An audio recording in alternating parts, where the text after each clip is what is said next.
কাটিগড়ার কালাইন সিন্দুরায় আবারও মর্মান্তিক ঘটনা ঘটে গেল।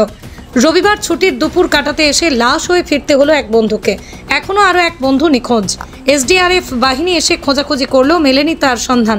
ঘটনাটি সংঘটিত হয়েছে আজ দুপুর 2 ঘটিকায়। জানা গেছে বদরপুর ও ভাঙা এলাকায় 7 বন্ধু মিলে কালাইন এলাকায় পাথর কোয়ারির 12 নম্বর ইউনিটের সিন্দুরা বাগানের লারাং নদীতে স্নান সহ ছুটির দুপুর কাটাতে এসেছিল। এখানে এসে ফুর্তি আমোদে যখন ব্যস্ত 7 বন্ধু, ঠিক তখনই ঘটে গেল আকাশ ভেঙে পড়ার মতো দুর্ঘটনা। নদীতে স্নান করতে গিয়ে নদীর জলস্রোতে ভাসিয়ে নিয়ে যায় 24 বছর বয়সের বদরপুর এফসিআই গুদাম এলাকার শ্রীনগরের বাসিন্দা বিশাল ঘোষ নামের এক সঙ্গী বন্ধুকে। বন্ধু বিপদে পড়েছে, তাতে কি এভাবে ছেড়ে দেওয়া যায়?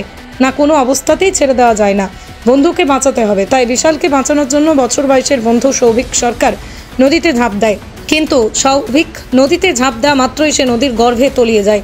তখন বাকি 5 বন্ধুরা মিলে যদিও বিশালকে উদ্ধার করে নিয়ে আসে, কিন্তু ততক্ষণে সে মৃত্যুর কোলে ঢলে পড়েছে। আর শেষ চেষ্টা করেও সৌভিককে উদ্ধার করতে পারেনি তার বন্ধুরা। খবর দেওয়া হয় পুলিশকে। শিলচর থেকে ছুটে আসে এসডিআরএফ বাহিনী। অনেক চেষ্টা করেও সৌভিকের কোনো সন্ধান পাওয়া যায়নি। এদিকে রাত ঘনিয়ে আসাতে উদ্ধার কার্য বেশি সময় চালাতে পারেনি এসডিআরএফ বাহিনী। এদিকে এইচডিএফসি ব্যাংকের বদরপুর শাখার কর্মী বিশাল ঘোষের মৃতদেহ উদ্ধার করে ময়নাতদন্তের জন্য শিলচর মেডিকেল কলেজে পাঠায় কালাইন শহর। আগামীকাল যথারীতি আবারও সৌভিক সরকারের উদ্ধারের জন্য তল্লাশি অভিযান অব্যাহত থাকবে বলেই জানিয়েছেন কালাইন থানার ওসি মিরাজ দুলে। এই মর্মান্তিক ঘটনায় কালাইন, কাটিগড়া সহ বিশাল এবং সৌভিকের পরিবারের শোকের ছায়া নেমে এসেছে।